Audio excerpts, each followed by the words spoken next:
ஒரு பெரிய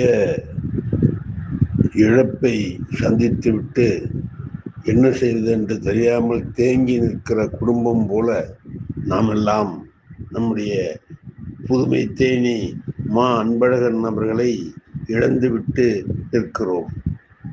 யாருக்கு யார் ஆறுதல் சொல்வது என்றே தெரியவில்லை. ஏனென்றால் அவருடைய இழப்பு ஒரு சாதாரணமான இழப்பு இல்லை, மிகப்பெரிய இழப்பு. பாரதியார் சொல்லுவார், சின்ன பழம் கொண்டு தருவான், பாதி தின்கின்ற போதிலே தட்டி பறிப்பான் என்று சொல்லுவார். அதுபோல அவருடைய உயர்ந்த அறிவையும் அவருடைய ஞானத்தையும் நாம் எல்லாம் பகிர்ந்து கொண்டிருக்கிற இதே வேளையில் திடீரென்று நம்மிடமிருந்து அவரை பறித்து கொண்டு போனது போல நம்மிடமிருந்து அவரை இயற்கை பறித்து கொண்டு போய்விட்டது. நாம் எல்லாரும் ஒருவருக்கு ஒருவர் ஆறுதல் சொல்வதை தவிர வேறு வழியில்லாத நிலைமையிலே இருக்கிறோம். ஐயா அவர்கள் நம்மிடம் எல்லாம் பாசத்தை கொட்டி வளர்த்தார்கள், நம்மிடம் அன்பு காட்டினார்கள்.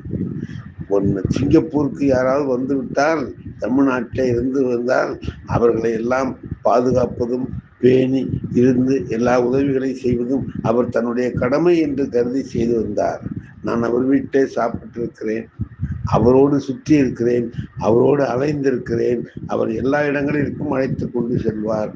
என்னை விட வேகமாக அவர் நடந்து செல்வார். அதை பார்க்கிற போது அவர் மிகவும் நல்ல உடல்நிலையோடு இருக்கிறார், இன்னும் ரொம்ப நாளைக்கு அவர் இருப்பார் என்று நான் நினைத்து கொண்டிருந்தேன். அவர் இப்பொழுது இல்லை என்கிற நிலையை காணுகிற பொழுது என்னால் என்னையே தேற்றிக் கொள்ள முடியவில்லை. அவருடைய குடும்பத்தாரை யார் தேற்றுவது? அவருடைய குடும்பத்தாருக்கு யார் அவருடைய இழப்பை ஈடு செய்ய முடியும்? எதுவும் செய்ய முடியாது.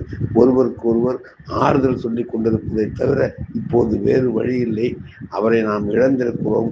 காலம்தான் நம்முடைய கலக்கத்தை தீர்க்க வேண்டும் என்று எண்ணி அவருக்கு நம்முடைய வீர வணக்கத்தை தெரிவித்துக் கொள்கிறோம்.